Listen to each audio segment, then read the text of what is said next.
함께 기도하겠습니다. 사랑의 주님, 우리의 삶을 돌아보면 또 우리의 교회를 살펴보면 정말 우리도 알 수 없고 이해할 수 없는 하나님의 크신 은혜가 함께함을 고백합니다. 그 마음들 담아 하나님께 영광 돌린 할렐루야 성가대를 주께서 축복해 주시옵소서. 더 귀하게 아름답게 하나님께 영광 돌리는 일에 쓰임을 받게 하여 주옵소서. 저희 모두는 하나님 은혜 감사하며 그 은혜에 의지하며 또 그 은혜에 합당한 삶 살아가게 하옵소서. 이제 주님 말씀 듣습니다. 전하는 자 듣는 자 모두 성령 충만하게 하셔서 말씀 가운데에 주시는 주님의 도를 잘 배우고 깨닫게 하옵소서. 땅에 떨어지는 말씀이 하나도 없게 하시며 귀로 말씀을 들어 마음에 심고 우리의 삶 가운데에 잘 가꾸어 가게 하여 주옵소서. 예수 그리스도의 이름으로 기도합니다. 아멘. 할렐루야. 네, 한 주간도 잘 지내셨습니까? 날씨가 참 뭐라고 할까요? 짓궂다고 할까요? 어제는 정말 너무 더웠는데 또 아침에 일어나면 밤새 소나기가 내리기도 했고 오락가락하는 날씨에 덩달아 우리 마음도 맑음과 흐림, 비가 내리고 구름 끼고 이렇게 교차하는 그런 시간들을 보내고 있지 않나 생각을 합니다. 말씀 가운데에, 찬양 가운데에, 기도 가운데에 늘 평안함을 지키시고 또 은혜로운 삶 살아가시기를 축복합니다. 오늘 이 예배의 시간이 또 그런 시간이 되기를 축복합니다. 우리가 지난주일부터 산상수훈 말씀, 그 중에서도 팔복에 관한 말씀 함께 나누고 있습니다. 마태복음 5장부터 7장까지가 산상수훈의 말씀이었습니다. 이 산상수훈을 통해서 주님은 하나님을 믿는 우리 그리스도인들이, 천국 백성이 어떻게 살아가야 하는지에 대해서 가르쳐 주십니다. 그리고 그중 산상수훈으로 들어가는 첫 관문이라 하는 이 팔복 말씀, 이 팔복 말씀에 대해서도 주님께서 이야기해 주시는데요. 팔복에 관한 말씀은 8가지 복의 종류가 아니라고 제가 말씀을 드렸습니다. 8가지 복도 아니고, 그렇다고 우리가 복을 받기 위해서 무엇을 해야 한다, 어디에 더 노력을 해야 한다, 그런 조건에 관한 말씀도 아니었습니다. 그저 팔복 말씀은 우리 안에 예수님의 성품을 채워가는 일, 또 예수님이 세상을 바라보는 시선, 사람들과 함께 더불어 살아가시는 하나님과 또 관계를 맺어가시는 그 마음의 중심, 삶의 태도를 배워가는 말씀이라고 이야기를 드렸습니다. 첫 시간이었던 지난 주일에는 이 팔복 말씀 중에서 가장 중요한 심령이 가난한 자의 복, 이 심령이 가난한 자의 복에 관해 말씀을 나눴습니다. 심령이 가난한 사람은 어떤 사람이었습니까? 그 마음에 하나님의 영, 성령에 대한 목마름, 갈급함, 애타는 심정을 갖고 살아가는 사람이었습니다. 목마른 사슴이 시냇물을 찾는 그 심정으로 그 삶의 태도를 갖고 살아가는 사람이었죠. 그래서 주님은 그들을 가리켜서 복되도다 이렇게 말씀하셨습니다. 왜냐하면 그들이야말로 지금 현재 자기의 삶 안에서 하나님 나라를, 천국을 맛보고 누리면서 살아가는 사람들이기 때문이었습니다. 오늘은 팔복의 두 번째 시간으로 애통하는 자는 복이 있나니 그들이 위로를 받을 것이미요, 이 말씀을 함께 나누려고 합니다. 말씀을 나누기 전에 다시 한번 강조를 드리면, 팔복의 말씀은 첫 번째부터 8개까지가 각각 조각으로 흩어져 있는, 따로 떼어져 있는 말씀이 아니라고 했습니다. 첫 번째 심령이 가난한 자부터 마지막에 의를 위하여 핍박을 받는 자, 이 말씀까지 순서대로, 차례대로 하나의 전체적인 흐름, 짜임새를 갖춘 말씀입니다. 심령이 가난한 자가 애통하는 자가 되는 것입니다. 애통하는 자가 온유한 자가 되는 겁니다. 그리고 마지막에 순차적으로 이 말씀이 우리를 변화시켜 갈 때 마지막에 핍박을 당해도 내가 주님을 위해서 당하고 있다, 어려움을 겪고 있다, 기뻐할 수 있는 사람으로 변화되는 것이죠. 우리의 속사람이, 우리의 마음의 중심이, 내적인 변화가 점점 하나님의 뜻에 맞게 예수님을 닮은 모양으로 빚어져 가고 변화되어 가는 겁니다. 그래서 어떻게 조금 다르게 이야기한다면 우리가 하나님 말씀을 통해서 정말 참된 회개의 과정, 또 성화의 과정을 경험해 간다라고 이야기할 수 있는 것입니다. 오늘 이 애통하는 자의 복에 관한 말씀 역시 같은 맥락에서 첫 번째 복, 심령이 가난한 자의 복과 함께 우리가 연결해서 함께 묵상을 해봐야 됩니다. 먼저 오늘 이 심령이 애통하는 자에 관한 말씀을 우리가 헬라어 원문, 신약성경 원문으로 이렇게 풀이해서 보면 우리 화면 속에 제가 준비했는데요, 이 말씀과 같습니다. 팔복의 모든 말씀이 다 이런 구조로 이루어져 있습니다. 헬라어 문법, 그 문장 그대로 따르면 제일 먼저 복되도다, 복되도다 이렇게 주님이 복을 선언하십니다. 그리고 이어서 애통하는 자들이여, 지금 주님이 복되도다라고 하는 사람들이 어떠한 마음, 어떠한 삶의 상황과 상태에 있는지에 대해서 주님이 이야기해 주시는 거죠. 주목할 점은 이 애통한다라는 게 지금 한 번 아니면 과거의 사건이 아니라 계속해서 날마다 끊임없이 애통하고 있다라는 현재 상태를 가리키는 표현이라는 점입니다. 그리고 마지막으로 주님이 왜 애통하는 자들이 복된지, 그 복의 이유에 대해서 말씀해 주십니다. 왜 애통하는 자가 복된 자들입니까? 주님 말씀하시길, 이 애통하는 자들은 하나님의 위로를 받기 때문에 복되도다, 이렇게 말씀해 주는 겁니다.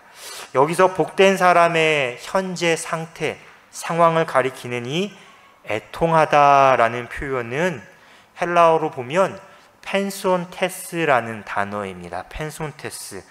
근데 우리말에도 그냥 빨간 사과가 있으면 이 빨간 사과를 누구는 빨갛다고 하고, 누구는 붉다고 하고, 또 누구는 붉으스름하다고 하고 다양하게 표현하지 않습니까?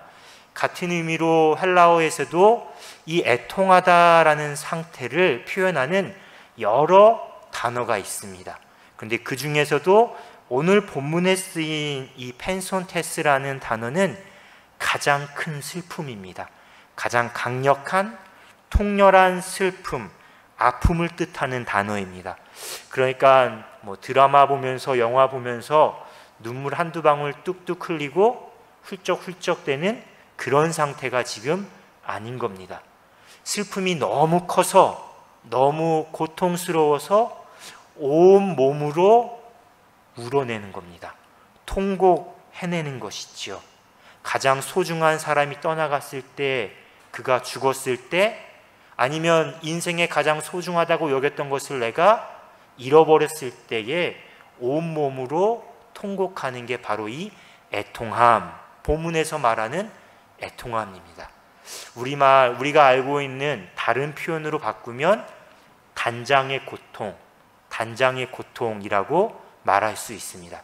제가 그래서 한번 인터넷을 쳐봤습니다. 이 단장의 미아리 고개가 이름은 알지 제가 정확하게 어떤 노래인지 몰라서 들어보고 가사를 검색해 봤더니 정말 그 단장의 미아리 고개에 담긴 그 사연은, 이야기는 정말 슬픈 이야기더라고요. 한국전쟁 당시에 남편을 잃고 자녀와 함께 이 미아리 고개를 넘어가다가 아이가 배고픔에 죽게 되었습니다.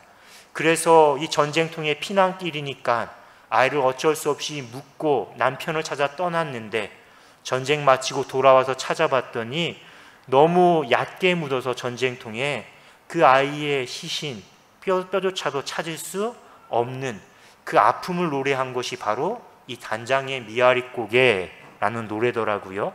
근데 이 단장의 슬픔, 아픔이라는 말의 유래는 따로 있지 않습니까? 중국의 이야기입니다. 중국 직나라의 환원이라는 사람이 총나라를 이제 정벌하기 위해 무리를 이끌고 군사를 이끌고 떠났습니다. 근데 어떻게 보면 정벌하러 나가는 군대 가운데의 한 사람이 아기 원숭이를 이제 데리고 갔던 겁니다. 근데 자기 아기를 잃었던 어미 원숭이가 너무 슬픈 나머지 막 백여리 길을 따라서 이 무리를 쫓아왔습니다. 결국 만나게 되었는데 어미 원숭이는 그만 죽게 되죠. 그래서 그 어미 원숭이의 배를 갈라봤더니 창자가 마디마디 끊어졌다라고 해서 단장의 고통, 단장의 아픔이라고 표현하는 겁니다. 자, 오늘 이 본문 말씀에서 주님이 말씀하신 애통함이 이렇다라는 겁니다. 단장의 고통만큼, 자식을 잃은 어미의 아픔만큼, 슬픔만큼 크고 무거운 슬픔이다, 고통이다 라는 것이지요. 그래서 애통함이라는 것은 우리가 너무 감당할 수 없는 큰 슬픔, 아픔이기 때문에 어둡고 그런 감정이기 때문에 누구도 이 애통함을 가리켜서 복되다, 참 복받았다 이렇게 이야기하진 않습니다. 적어도 우리가 살아가면서 애통함을 경험하지 않고 애통함과 상관없이 살아가는 것, 그것이야말로 우리 같은 보통 사람들이 바라는 그냥 평범한 복이라고 할 수 있을 겁니다. 사람들이 돈 이야기하고 또 자녀들에게 공부 열심히 해야 한다, 성공해야 한다 이렇게 말하는 이유가 알고 보면 다 어떤 이유겠습니까?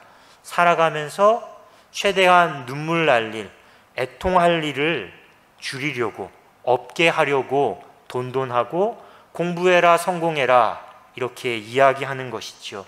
왜냐하면 우리가 살아가는 이 시대 속에서 애통함이라는 건, 눈물을 흘리며 살아간다라는 건 가난하거나 연약하다, 나약하다, 아니면 심지어는 비참한 인생을 살아간다라는 것에 또 다른 이름이 되기 때문입니다. 그런데 우리가 살아가는 현실 속에서 애통함은 이럴진데, 오늘 말씀에서 주님은 이 애통하는 사람들을 가리켜서 복되도다, 복 있는 사람이다 이렇게 말씀하십니다. 왜? 어떤 이유에서 주님께서는 우리 현실과는 정반대의 말씀, 이 이야기를 하시는 걸까요? 주님께서는 우리와 전혀 다르게 이 애통함에 대해서 접근하시기 때문에, 해석하시기 때문에 정반대의 말씀을 하시는 겁니다. 주님은 기쁨도 행복도 축복도 다 하나님 중심으로 하나님과의 관계 속에서 이해하시고 우리에게 가르쳐 주십니다. 마찬가지로 우리가 살아가면서 경험하게 되는 이 애통함에 대해서도 주님은 철저하게 하나님과의 관계 속에서 또 하나님을 중심으로 해석해서 우리에게 말씀해 주십니다. 이런 점에서 주님이 말씀하신 오늘 본문의 애통함은 우리가 살아가면서 겪을 수 있는 어떤 일상의 애통함이 아닙니다. 영적인 애통함이고, 또 다르게 말하면 거룩한 애통함이라고 할 수 있을 겁니다. 예를 들어서 돈 때문에, 자녀 때문에, 또 건강 때문에 슬퍼하지 않는 사람, 아무 문제 없이 어려움 없이 살아가는 사람이 있다라고 생각해 보겠습니다. 누가 봐도 그 사람은 복된 사람 아닙니까? 행복한 사람입니다. 축복을 받은 사람입니다. 하지만 그가 삶 가운데에서는 돈 때문에, 물질 때문에, 자녀 때문에 걱정하지 않는다고 해도 그것 때문에 하나님과의 관계가 점점 멀어지고 하나님과 상관없는 삶을 살아간다라고 하면 어떨까요? 그것이야말로 그에게 있어서는 가장 슬퍼해야 할 일, 애통해야 할 일일 겁니다. 반대의 상황에 놓인 사람이 있다고 생각해 보겠습니다. 누가 봐도 참 힘들게 살아갑니다. 걱정해야 할 거, 눈물 흘려야 할 일들이 한두 가지가 아닙니다. 그런데 그 사람은 그 속에서도 뭐가 좋은지 그냥 웃고 그냥 감사하고 그냥 하나님만 붙잡고 말씀만 의지해서 살아가는 사람이 있다고 생각해 보십시오. 그 사람이야말로 애통할 수밖에 없는 현실에서도 하나님을 의지하면서 더 하나님께 가까이 나아가는 가장 기쁜 삶, 행복한 삶을 사는 사람 아니겠습니까? 본문에서 말하는 애통함 역시 같은 맥락입니다. 건강이 좋아서 인간관계에 어려움이 없어서 물질이 부족함이 없어서 그런 것이 아닙니다. 그런 애통함이 아닙니다. 오늘 본문의 애통함은 심령이 가난한 사람들이 겪게 되는 애통함입니다. 심령이 가난한 사람들, 세상의 것보다 하나님께 우선적으로 가장 큰 가치와 의미를 부여하면서 살아가는 사람들, 그 사람들이 겪게 되는 애통함입니다. 우리 삶, 우리의 신앙을 돌아보면 이렇습니다. 공교롭게도 우리가 간절히 하나님을 구할수록, 내가 이제 말씀대로 살아가겠노라 다짐하고 노력할수록 우리는 더 자주 또 더 크게 우리 자신이 얼마나 부족한 사람인지, 연약한 사람인지를 깨닫게 됩니다. 이전에는 크게 신경 쓰지 않고 살았습니다. 또 누구에게 내세울 건 없지만, 자랑하기는 좀 그렇지만 내 자신을 내가 들여다봐도 큰 문제는 없다, 이렇게 생각하며 살았습니다. 크게 부끄러움 없이 어쩌면 삶도 신앙도 무난하게 평범하게 살아왔습니다. 그런데 어느 순간 내가 하나님의 말씀을 더 깊이 묵상하고 결단하면, 말씀대로 살아가려고 노력하고 다짐하면 그게 아니었구나라는 사실을 깨닫게 되는 것이지요. 어두웠던, 둔감했던 우리의 영적인 눈이 뜨이고 감각이 살아나게 되니까, 회복하게 되니까 더 분명하게, 더 민감하게 자기 영혼의 실상을, 나란 존재의 한계를 더 분명하게 목격하게 되기 때문입니다. 이처럼 우리가 하나님 앞에, 말씀 앞에 더 가까이 다가서면 더 오래 머물고 더 친밀하게 관계를 맺어가면 심령이 가난한 사람, 심령이 가난해지려고 하는 우리는 크게 두 가지 애통함을 경험하게 됩니다. 하나는 우리 안에 없어야 할 죄들이 여전히 가득하다라는 사실에 애통하게 됩니다. 이미 다 지워버렸어야 되는데, 이미 다 결별했어야 되는데, 그런 줄 알았는데 아닌 겁니다. 내 안에 여전히 죄가 남아있다라는 사실에 우리 스스로 애통하게 되는 것이죠. 다른 한 가지는 정반대로 우리 안에 마땅히 있어야 할 하나님의 성품, 하나님을 닮은 삶의 모습이 없다라는 사실에 우리는 애통하게 됩니다. 말도 행실도 있어야 된다 생각하는데, 있는 줄 알았는데 없는 겁니다. 그러니 하나님 앞에서 애통할 수밖에 없게 되는 것이지요. 통곡할 수밖에 없게 되는 겁니다. 그런데 이런 애통함이 우리가 믿음이 없어서, 믿음이 정말 많이 부족해서 경험하게 되는 일들이 아닙니다.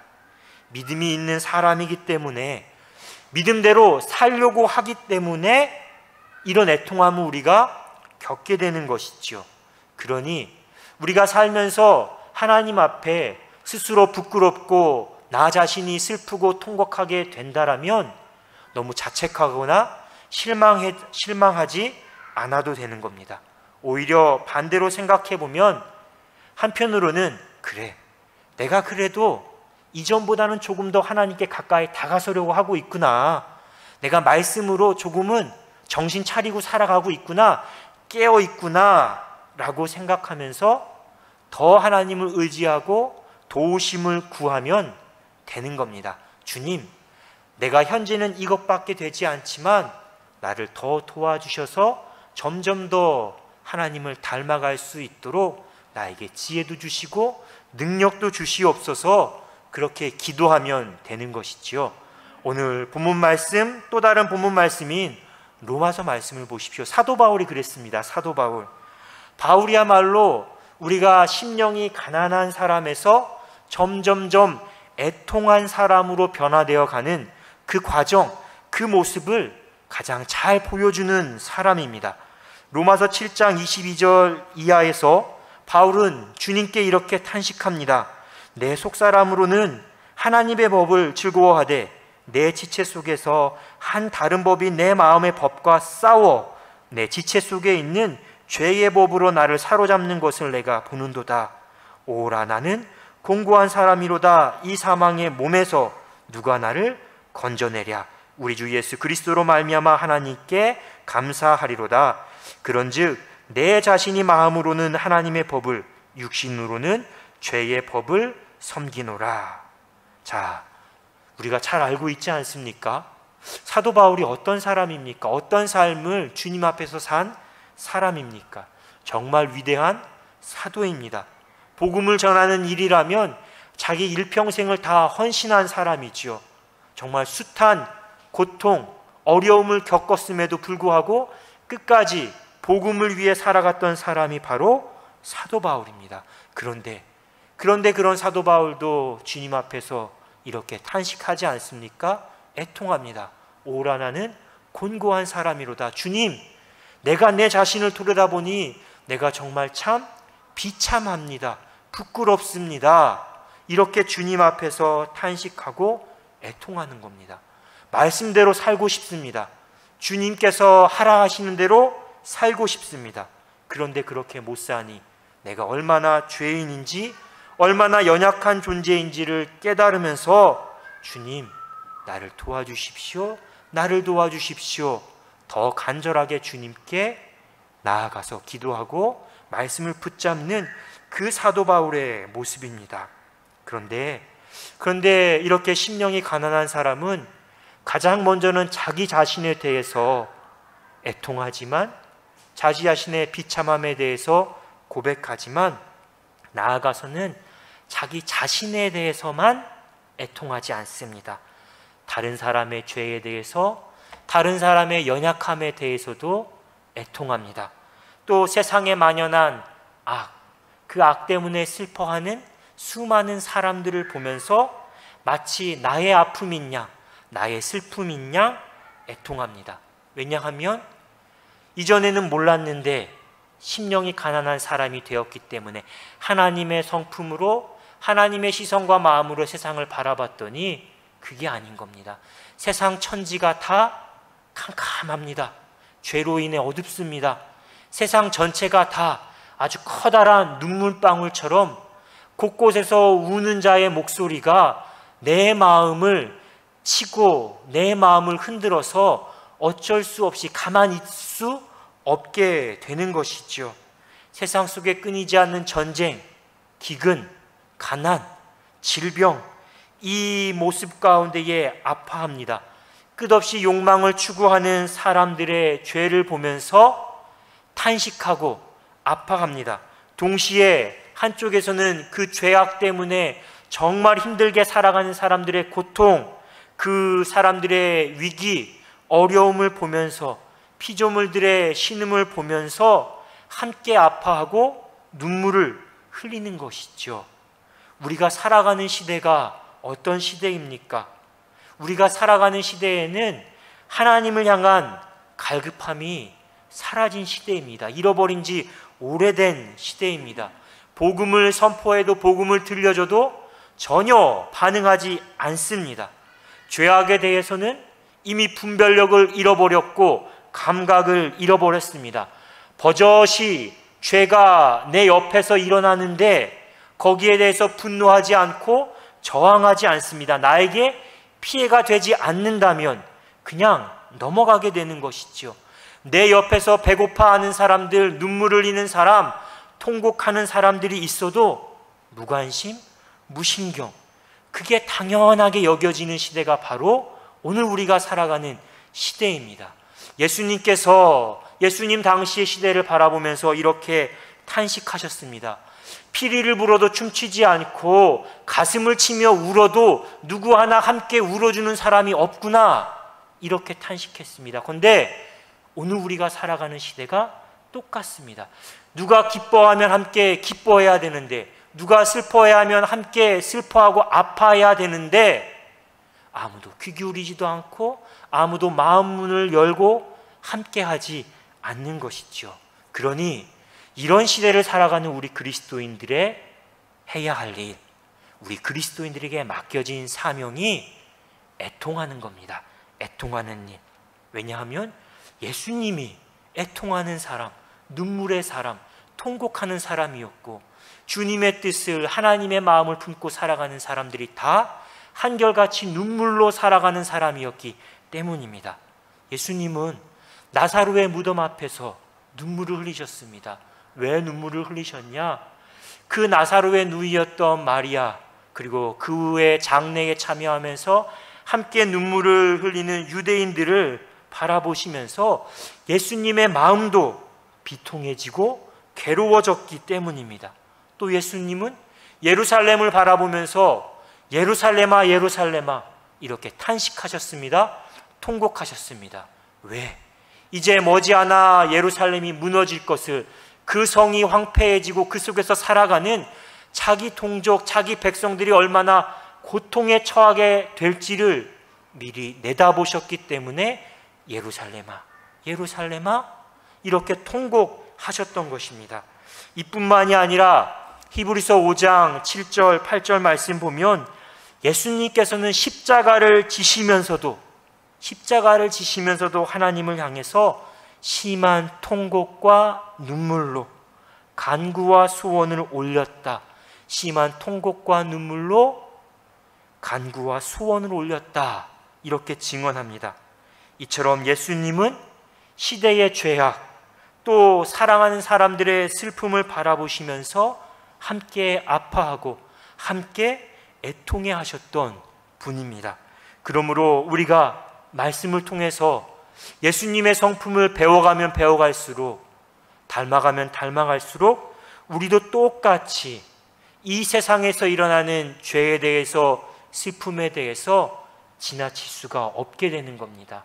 이전에 지나쳤다면 한 번 더 눈길이, 발길이 머물면서 그 아픔을 나의 아픔으로 받아 안고 함께 애통해야 마땅한 것이죠. 오늘 말씀에서 주님은 바로 그렇게 자기 자신의 연약함에 대해서 애통하는 사람들, 또 누군가의 애통함을 나의 아픔으로 짊어지는 사람들을 향해서 주님은 복되도다, 복되도다 이렇게 말씀하십니다. 왜냐하면 그 사람들이야말로 하나님의 위로를 받을 수 있기 때문입니다. 우리말로 위로라는 말 어떤 의미일까요? 우리 성도님들은 어떤 상황, 또 어떤 말, 어떤 삶의 변화가 일어났을 때 마음의 위로를 경험하고 마음의 위로를 얻게 되십니까? 우리말로 위로라는 말 사전을 찾아봤더니 따뜻한 말이나 행동으로 괴로움을 덜어주거나 슬픔을 달래주는 것, 따뜻한 말이나 행동으로 괴로움과 슬픔을 달래주고 덜어주는 것, 그게 위로라고 합니다. 이런 위로가 우리의 삶 가운데에 많으면 그래도 힘들지만 우리가 살아갈 힘이 날 수가 있겠죠. 우리가 누군가에게 위로자가 되면 따뜻한 말 한마디, 행동 하나 하면, 그래서 슬픔, 아픔 덜어주면 얼마나 좋겠습니까? 그런데 성경에서 말하는, 오늘 본문에서 우리에게 주님께서 들려주시는 위로라는 말은 우리가 알고 있는 이 위로보다 더 다양하고요, 또 어떻게 보면 더 적극적인, 더 강력한 어떤 의미를 갖고 있습니다. 우선 본문에서 위로라고 번역된 이 헬라어 단어는 파라클레손타이라는 단어입니다. 파라클레손타이. 근데 이 말이 어떤 의미를 갖고 있냐면요, 곁으로 가까이 부르다라는 뜻입니다. 곁에서 도와준다라는 뜻입니다. 위로라는 단어가. 저는 그래서 이 위로라는 단어를 묵상하면서 이런 생각을 해봤습니다. 내가 너무 힘듭니다. 정말 괴롭습니다. 그런데 위로자 되시는 하나님께서 누구누구야, 이리 가까이 와봐라, 좀 여기 좀 앉아봐라, 이렇게 나를 불러주시고 가만히 곁에서 등을 토닥여 주시면서 하나하나 이야기를 들어주시기도 하고, 또 미처 알지 못했던 말씀들을 하나하나 이야기해 주시는 겁니다. 그게 바로 하나님의 위로, 파라클레손 타이라는 이 단어가 가진 뜻입니다. 그런데 이걸 우리가 어디서 알 수 있냐면요, 이 단어가 보혜사 성령님을 뜻하는 파라클레토스, 보혜사 성령님을 뜻하는 단어의 유래가 되는 말입니다. 그러니까 위로라는 말에서 성령 하나님, 보혜사 성령님이라는 단어가 시작되었다라는 것이죠. 그러니까 위로라는 말은 더 넓게 보면 꼭 어떤 말을 해서, 어떤 행동을 해서 하나님이 우리에게 그렇게 해주셔서 위로가 되는 것이 아니라 하나님의 성품 자체가, 하나님이라는 분 자체가 위로자, 위로하시는 분이다라는 뜻입니다. 그런데 흥미로운 사실은요, 우리가 잘 알고 있는 시편 23편 말씀에 바로 이 위로, 하나님의 위로라는 말이 그대로 담겨 있습니다. 시편 23편 말씀 4절과 5절 말씀에 이렇게 이야기합니다. 내가 사망의 음침한 골짜기를 다닐지라도 해를 두려워하지 않을 것은 주께서 나와 함께 하심이라. 주의 지팡이와 막대기가 나를 안위하시나이다. 이렇게 4절에서 이야기하는데요, 바로 이 4절에 주께서 나를 안위하시나이다, 안위하시나이다라는 단어가 오늘 본문에서 하나님의 위로와 똑같은 단어입니다. 하나님께서 곁에서 위로하시는 일, 도우시는 일, 그것이 바로 지팡이와 막대기로 나를 안위하신다라는 것이죠. 하나님께서는 다윗이 사망의 음침한 골짜기를 다닐 때 그가 어떤 길로 가야 할지 그 길을 하나하나 가르쳐 주셨습니다. 원수 때문에 정말 너무 괴롭습니다. 하나님, 언제까지 내가 이렇게 도망자 신세로 살아야 합니까? 내가 뭐 잘못한 게 있습니까? 이렇게 하나님한테 탄식하고 때로는 간구하고 참 괴로운 인생을 살아가는데, 그런 다윗을 하나님이 위로해 주시지 않았습니까? 그런데 마찬가지로 똑같이 우리가 살면서, 살아가면서 하나님을 구하며 살 때, 너무 괴로울 때, 애통할 때 하나님이 우리를 위로해 주신다.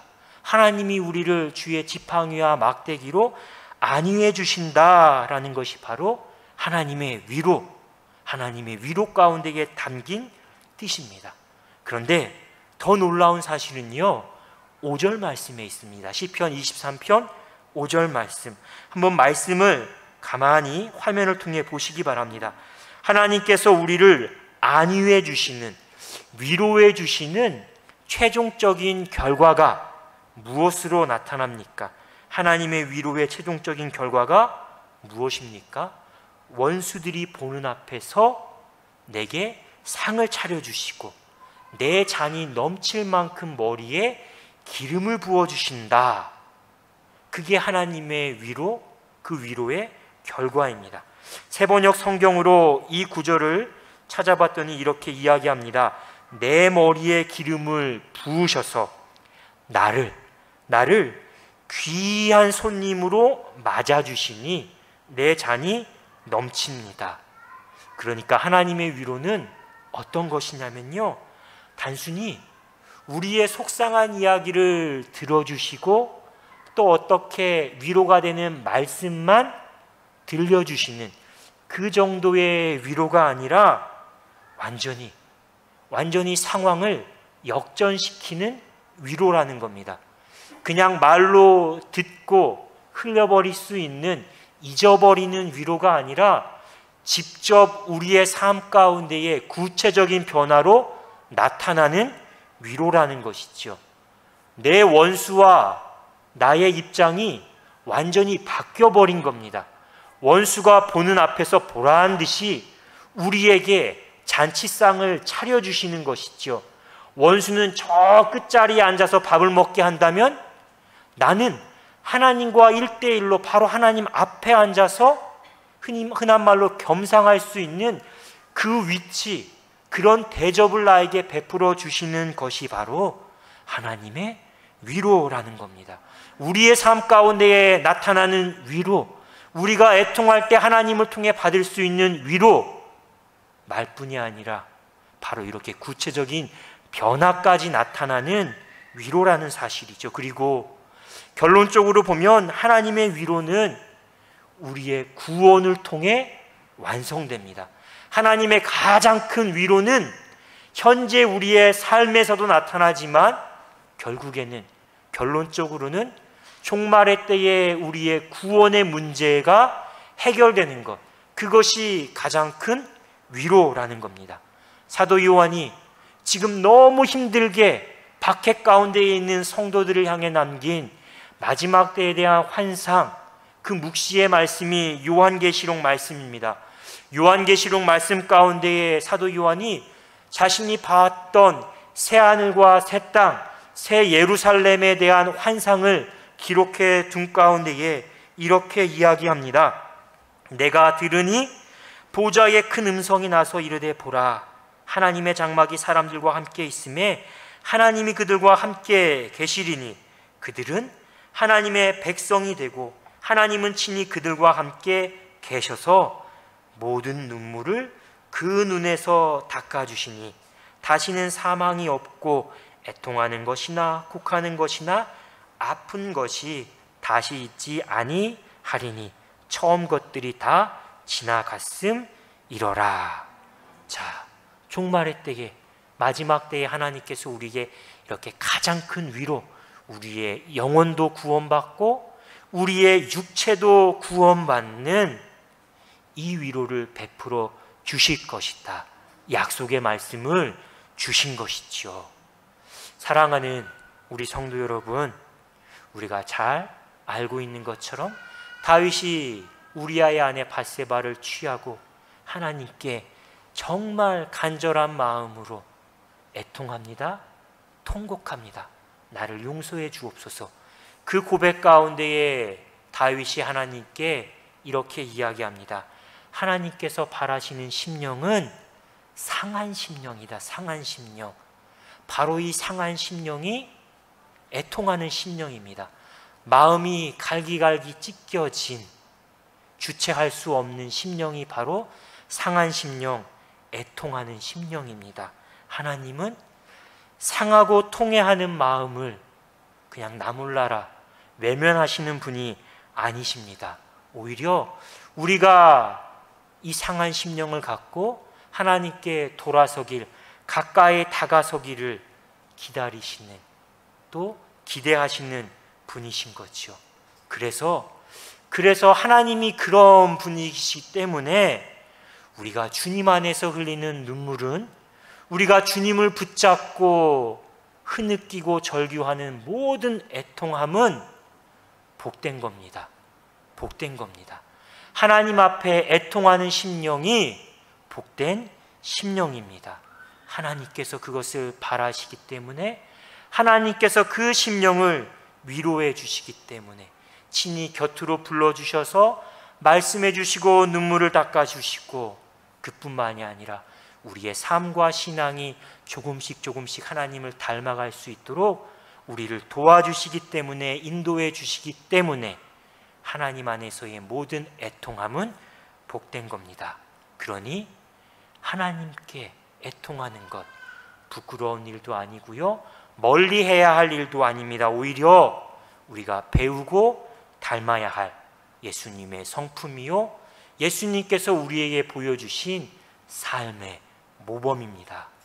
이 말씀을 기억하시고 새롭게 시작되는 한 주간 우리가 잊고 지냈던, 우리가 놓치고 살았던 하나님께 애통하는 마음, 애통하는 신앙을 조금씩 더 회복해 가시고, 그 신앙으로 말미암아 하나님의 위로하심을 더 깊이, 더 크게 경험할 수 있는 복된 삶 살아가시기를 주님의 이름으로 축복합니다.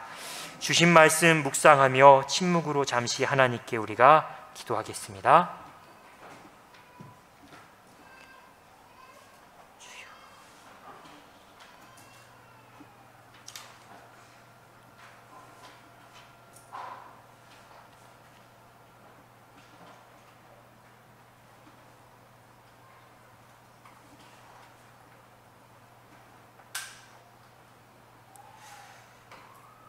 참된 위로자 되시는 하나님, 우리가 혼자의 힘으로는 감당하기 힘든 큰 문제를 만났을 때 하나님의 도우심을 구하며 애통하게 하옵소서.